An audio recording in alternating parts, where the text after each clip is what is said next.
platforms in the world. I got into Thai boxing just through my family. My mum was a fighter, my dad was a coach. I have a twin sister, and she also done the sport. So it was like a fighting family. Wow. So mom, dad, you said a twin sister? Yeah, yeah. Wow. So now, how many, what are some of the countries that you've traveled and competed in Muay Thai events? Yeah, I've been really lucky. I've traveled really far. I've been to Vietnam, Singapore, Dubai. I've I, recently been to the Philippines, Manila.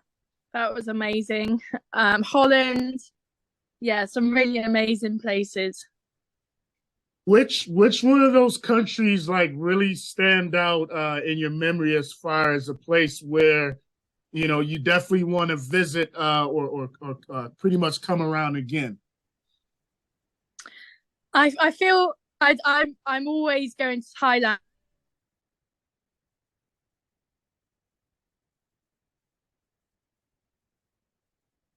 I thought is probably I would say Singapore. Singapore was amazing. Singapore. As far as like the foods, what would you say is your favorite foreign food? Oh, Thai food. I love pad Thai or chicken Thai green curry. They're my favorites. It's hard because when you're actually competing away, I have to lose weight. So I'm looking at all these amazing foods and I can't eat any. So I have to cut weight for my fight. So I don't really try too much. But after my fight, I straight away I try and have a dish, which is for that culture. Makes sense. Now, are you currently fighting in bantamweight? Straw weight, so it's 56.7 kilos. Okay. Now, as far as like fighters that you would like to fight, is there anyone on your list or on your radar right now?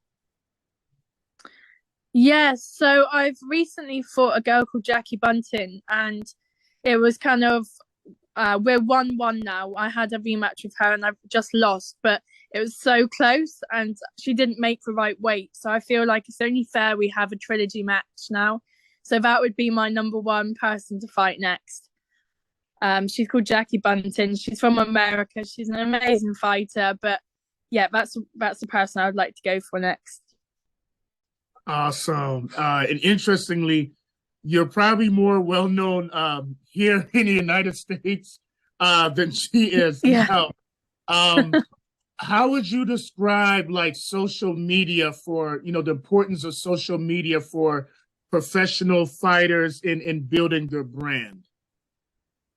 Yeah, it's a really good tool to use. I feel like, especially with my sport, it's not so much everyone's just seeing your hand get put up. It's the whole 8 weeks of hard work people can now follow and see. So it's really important in that aspect, but also just to connect with people around the world and also get some feedback. Like you get so much positive feedback. It's really amazing, especially from people you don't even know. And it's just like the whole world just has like blown up about like any of my fights or posts. It's really heartwarming. Now, take us a little bit back to when you were a teenager. Now, did you feel any pressure to pursue the sport at the pro level because, it kind of runs in the family?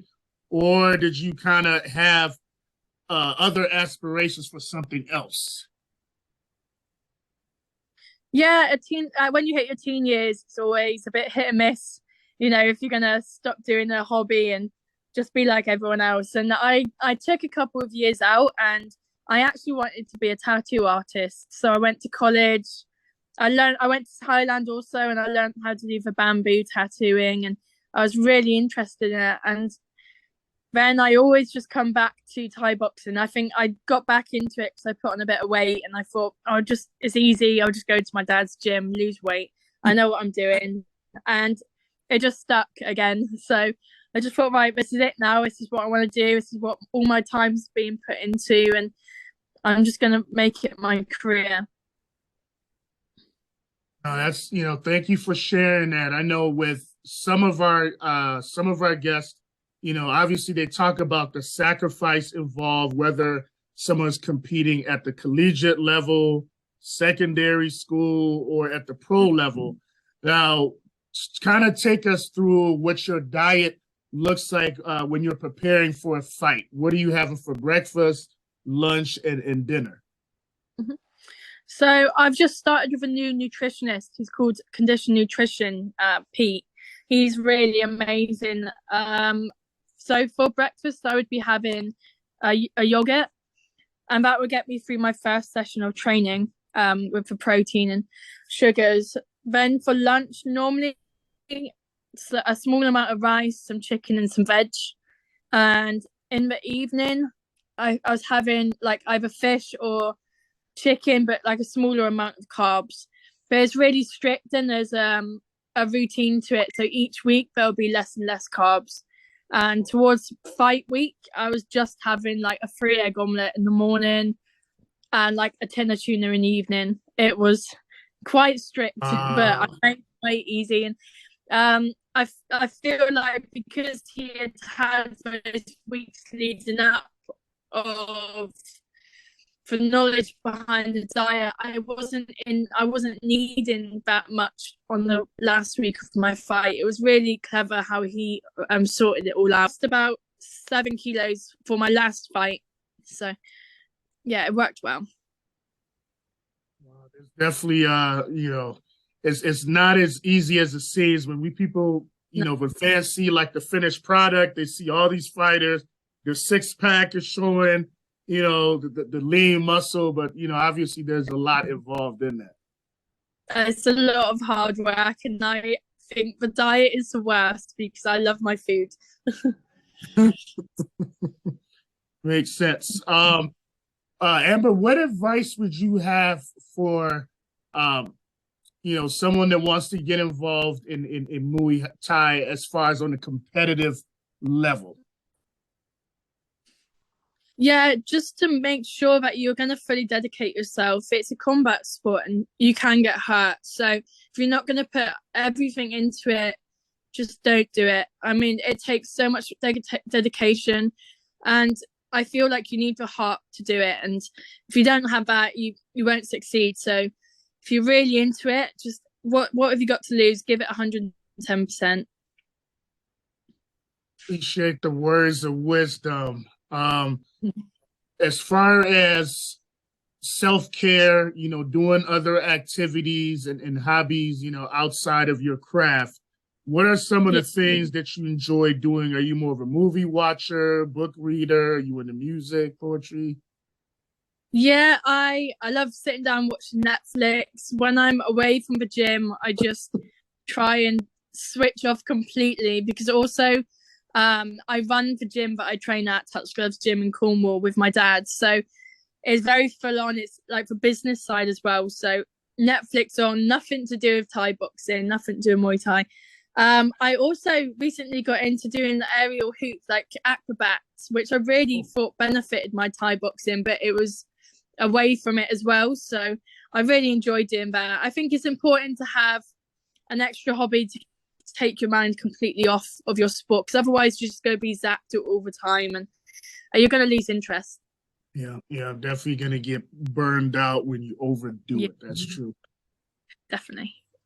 So here comes the final, most challenging question to the podcast. It gets almost yes. So since you're more of TV watcher, if you were coming up with either if you're coming with a movie on your life story so far, Amber Kitchen story, what would be the title of that movie? Which actress will play you in that movie, and why? Ooh. Whoa. That's a put me on the spot one. Oh, a name for it.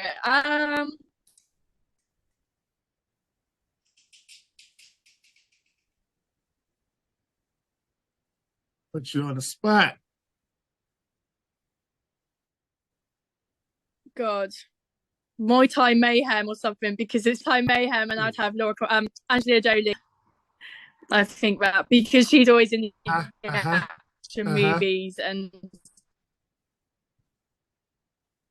yeah, she's got the hair as well, and she's got tattoos, and I've got the same because that's what traditional Thai boxers have. So if it'd be an action movie, it'd be full on. I like that. Muay Thai Mayhem. Uh, Amber Kitchen story starring Angelina Jolie. I'm probably gonna tag her on that clip just by itself. Oh, cool. I love